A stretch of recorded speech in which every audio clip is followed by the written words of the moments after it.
नमस्कार, मैं हूं आपके साथ मयंक। तो देखिए, मस्कट में बातचीत का कोई नतीजा नहीं निकला। अब उसके बाद एक बड़ा खुलासा हुआ है। चीन ने ईरान के लिए एक बहुत बड़ा कदम उठाया है, बहुत बड़ा फैसला कर लिया है। देखिए, जो खबरें आ रही हैं सूत्रों के मुताबिक, उसके हिसाब से चाइना का नानचांग 101 ये डिस्ट्रॉयर शिप है। इसे चाइना ने अरब सागर में भेज दिया है, अरब सागर में अब्राहम लिंकन के करीब भेज दिया है। सूत्रों के मुताबिक इस तरह की खबर आ रही है। देखिए, ये जो नानचांग शिप है चाइना का, ये बेहद घातक शिप माना जाता है और इसके लिए कहा जाता है कि ये जो है दुनिया के सबसे शक्तिशाली युद्धपोतों में से यानी डिस्ट्रॉयर्स में से एक है। हमने देखा पिछले 6 महीने में चीन ने कई बड़े कदम उठाए हैं ईरान की मदद करने के लिए। आपने तस्वीरें देखी होंगी किस तरह से 16 कार्गो जेट्स जो हैं वो तेहरान में लैंड करते हैं और जिसमें ये कहा गया कि जो है काफ़ी सारे हथियार आए हैं ईरान के लिए। ये कहा गया कि चाइना ने अपना डिफेंस सिस्टम भी दे दिया है ईरान को, जो कि ईरान ने कई जगह तैनात भी कर दिया। इस तरह की खबरें आई। हालांकि इस बात को लेकर अभी भी एक दिलचस्पी बनी हुई है कि आखिर वो कौन से हथियार हैं जो चीन ने सप्लाई किए ईरान को। इस तरह की तमाम अटकलें हैं। डिफेंस सिस्टम की बात हुई, कई मिसाइल्स की बात हुई। ये बात तो साफ हो चुकी है कि जो एंटी शिप मिसाइल्स हैं वो चाइना ने प्रोवाइड की ईरान को, जो कि फारस की खाड़ी में कई जहाजों पर तैनात कर दी गई और उनका टेस्ट भी किया है ईरान ने फारस की खाड़ी में, जो मिसाइल टेस्ट हुए। लेकिन अब इस बीच जो ये खबर है, ये बेहद कान खड़े करने वाली खबर है अमेरिका के लिए। ये जो नानचांग 101 शिप है डिस्ट्रॉयर चाइना का, देखिए ये 13,000 टन से ज्यादा का वजन इस शिप का है। यानी देखिए बेहद भारी भरकम शिप है ये। और ये सबसे ज़्यादा बताया जाता है कि डेडली जो है वो युद्धपोतों में से, डिस्ट्रॉयर्स में से एक है और 112 वर्टिकल लॉन्च सेल से लेस है। देखिए, इसमें 112 वर्टिकल लॉन्च सेल्स हैं। मैं आपको आसान भाषा में समझाऊं कि वर्टिकल लॉन्च सेल्स क्या होते हैं। किसी भी जहाज में जो डिस्ट्रॉयर्स होते हैं उसमें जो मिसाइल्स फायर होती है, देखिए जहाज में से वर्टिकल मिसाइल्स निकलती हैं जो कि सीधा शिप से लॉन्च होती है। उसको लॉन्च करने के लिए जो पाइप के आकार का पोर्शन होता है जिससे मिसाइल निकलती है, इसे ये कहलाए जाते हैं वर्टिकल लॉन्च सेल्स। यानी कि इनके अंदर मिसाइल्स होती है और आपने जैसी बटन दबाया तो मिसाइल उस पाइप जैसी चीज होती है उसके अंदर से निकल जाएंगे। ये कहलाते हैं vertical launch cells. 112 vertical launch cells हैं इसमें। यानी आप देखिए ये अच्छा खासा एक भारी भरकम डिस्ट्रॉयर है।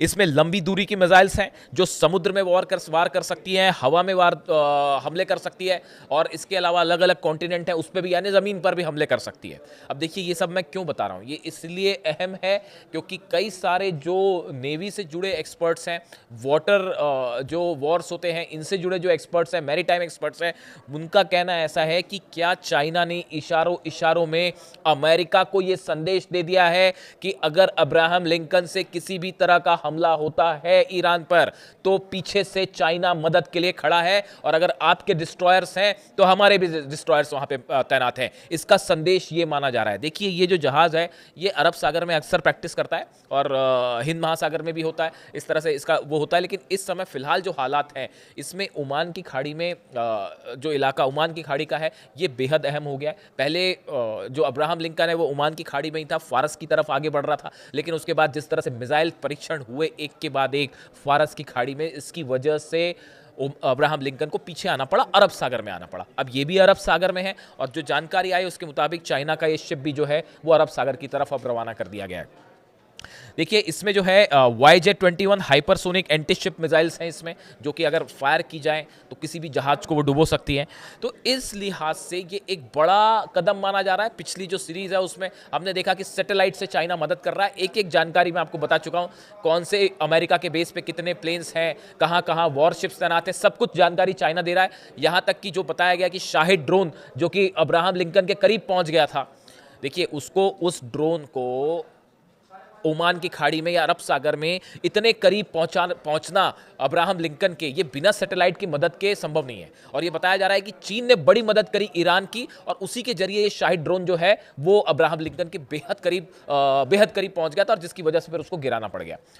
मैसेज साफ है कि ईरान के जो ड्रोन्स हैं वो सीधा अब्राहम लिंकन तक अब जा सकते हैं। इसमें बड़ी भूमिका जो है वो चीन की है, जैसा बताया जा रहा है। अब देखिए आखिर चीन ने ये इतना बड़ा स्टेप ईरान के लिए क्यों लिया है, ये समझना बेहद ज़रूरी है।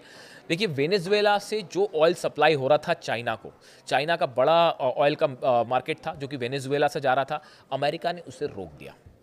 अब अमेरिका ने उसे तो रोक ही दिया। अब अमेरिका यह भी चाहता है कि चाइना ईरान से कोई तेल ना खरीदे। अब ये भी चल रहा है खेल कि जो है आप ईरान से भी तेल ना खरीदो। चीन ने साफ मना कर दिया कि साहब हम किसी सूरत में ईरान से तेल खरीदना बंद नहीं करेंगे, और चाहे अब इसके लिए जंग करनी पड़ जाए। ये मैसेज बड़ा साफ है। देखिए, हाल ही में डोनाल्ड ट्रंप की आपने देखा होगा, खबर पड़ी होगी कि डोनाल्ड ट्रंप की शी जिनपिंग से फोन पर बात होती है। फोन पर बात हुई। फोन पर बात होने के बाद डोनाल्ड ट्रंप ने अपने बयान जारी किए। उनका जो सोशल मीडिया हैंडल है उस पर उन्होंने बयान जारी किया, और उसमें उन्होंने कई सारी बातें कही कि चीन के साथ जो है कई मुद्दों पर बात हुई। इसमें ईरान का भी जिक्र था कि हमने ईरान को लेकर डिटेल में बात की है, और ऐसे कई मुद्दे हैं जिनको लेकर बात हुई कि उन्होंने बड़ी लंबी लिस्ट गिनाई। लेकिन उसके बाद चीन की तरफ से, जो चीन का मुखपत्र है ऑफिशियल, उसमें जो बयान आया या चीन की तरफ से ये कहा गया कि अमेरिका के साथ या डोनाल्ड ट्रंप के साथ इन मुद्दों पर बहुत ज़्यादा विस्तार से बात नहीं हुई है, और ना ही जो उन्होंने लिस्ट गिनाई इसमें कई मुद्दे ऐसे हैं जिन पर चीन ने कहा कि कोई बात नहीं। यानी एक प्रकार से ट्रंप के जो दावे थे उनका बड़ा खंडन किया चाइना ने अपने बयान में। अब देखिए, सवाल यह है कि आखिर फारस की खाड़ी और ईरान, ये दोनों चीन के लिए इतने इंपॉर्टेंट क्यों हैं? उसकी बड़ी वजह है कि चीन का 50% ऑयल जो है वो फारस की खाड़ी से आता है, और यही वजह है चीन ये चाहता है कि किसी भी सूरत में फारस की खाड़ी में हालात ना बिगड़े, शांति रहे, तो बिजनेस अच्छे से चल सकता है, तेल का व्यापार चल सकता है। और अगर हालात खराब होते हैं तो पूरी शक्ति के साथ मदद की जाए ईरान की, ताकि ईरान में किसी तरह का सत्ता परिवर्तन ना हो। एक तो देखिए, चाइना जो है वो मजबूती से अली खामेनी साहब के साथ खड़ा हुआ है। उसकी बड़ी वजह है कि वो चीन नहीं चाहता कि ईरान में सत्ता परिवर्तन हो, क्योंकि जो है वरना ऑयल सप्लाई मुश्किल में पड़ सकती है, जैसे कि वेनेजुएला में हुआ वैसे ही। इसीलिए चाइना ने अपने एंटी शिप मिसाइल्स भेजे ईरान के पास, और खास तौर पर फारस की खाड़ी में जो एग्रेसिव पोस्चर लिया ईरान ने, और लगातार जो मिसाइल्स फायर की गई, ड्रिल्स की गई, उसमें कई बैलिस्टिक मिसाइल्स के टेस्ट हुए। यानी ऐसा कोई दिन नहीं गया जिस दिन फारस की खाड़ी में जो है वो ईरान ने कोई मिसाइल न दागी हो। इसका नतीजा ये है कि अमेरिकन नेवी को ये रिक्वेस्ट करनी पड़ी कि भाई आप मिसाइल दाग रहे हैं, टेस्ट कर रहे हैं, जरा संभल के कीजिए, हमारे किसी जहाज पर न गिर जाए। सेंटकॉम की तरफ से इस तरह की जो है बयान आए। अब देखिए, ये इसी का नतीजा है कि फारस की खाड़ी को लेकर चाइना जो है वो मजबूती से खड़ा है ईरान के साथ, और ना सिर्फ उसने एंटीशिप मिसाइल्स दी, अब डिस्ट्रॉयर्स भी भेज दिया, जिसका मैंने जिक्र किया, नानचांग। बातचीत फेल हो चुकी है, भले अगले दौर की बातचीत हो, फिर एक कोई लोकेशन तय हो जाए, लेकिन ये सब जान रहे हैं, पूरी दुनिया इस बात को जान रही है, अमेरिका के अखबारों से लेकर मिडिल ईस्ट के अखबारों तक, और ईरान के लोग भी समझ रहे हैं, अमेरिका के लोग भी समझ रहे हैं, पूरी दुनिया समझ रही है कि अमेरिका और ईरान के बीच किसी भी तरह की डील या समझौता होना इम्पॉसिबल सा लग रहा है, असंभव लग रहा है। ईरान किसी सूरत में अपना न्यूक्लियर एनरिचमेंट का अधिकार नहीं छोड़ेगा, साफ कह चुका है। मिसाइल प्रोग्राम पर बात करने को तैयार नहीं है। जो प्रॉक्सीज हैं उनको भी मदद करने, उनको भी जो अमेरिका ने कहा कि आप इनकी मदद छोड़ दीजिए, ईरान इसके लिए तैयार नहीं। ईरान ने साफ कहा है कि हम हिजबुल्लाह के साथ खड़े। तो ऐसी सूरत में अब बातचीत हो तो किस मुद्दे पर बातचीत हो और कैसे किसी आप सॉल्यूशन तक पहुंचे, कोई सवाल ही नहीं है उसका कोई नतीजा निकलने का।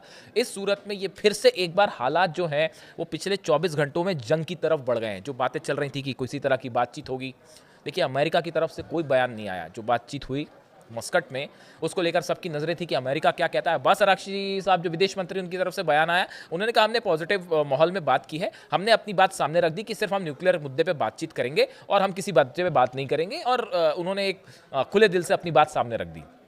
ईरान ने हमेशा ऐसे ही किया है कि जो कह रहा है वही करता है ईरान, और वही बात सामने भी रखी। लेकिन अभी तक अमेरिका की तरफ से कोई रिएक्शन नहीं आया, बल्कि हुआ ये कि जैसे ही बातचीत खत्म हुई, डोनाल्ड ट्रंप की तरफ से आदेश आ गए और उन्होंने जो भी ईरान के साथ बिजनेस कर रहे हैं उन पर 25% टैरिफ लगा दिया। ये इस बात का प्रमाण है कि भाई साहब ये बातचीत जो है फेल हो चुकी है।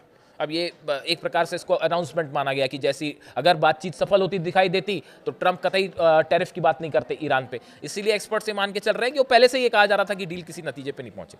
अब इन हालात में बताया ये जा रहा है कि जैसा मैंने अपने पिछले वीडियो में भी बताया था कि अगर ईरान पर हमला होता है तो उसमें बड़ी भूमिका होगी अमेरिका की सबमरीन्स की, और ये कहा जा रहा है कि हो सकता है अमेरिका अपने सबमरीन से टॉम हॉक मिसाइल से ईरान के ठिकानों पर हमला कर सकता है।